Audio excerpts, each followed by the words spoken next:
Mina igama lami nginguveli ngwakaHlophe.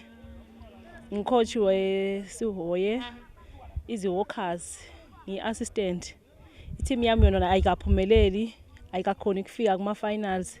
Kodwa nje sibonga lokuthi nje build it asisite asichase bakhona abantwana ukuthi badlale. Kithi kukhulu kakhulu lokho singabonga nje ngaba kubonga nje ukuthi sikhonile kudlala nalokuthi nje namuhla bakhonile ukuthi baphume emakhaya bathi keep busy ngebhola kuneke ukuthi babe busy ngalenye into efana nema-drugs banake nje ibhola. Siyabonga kakhulu ku-build it kuloko.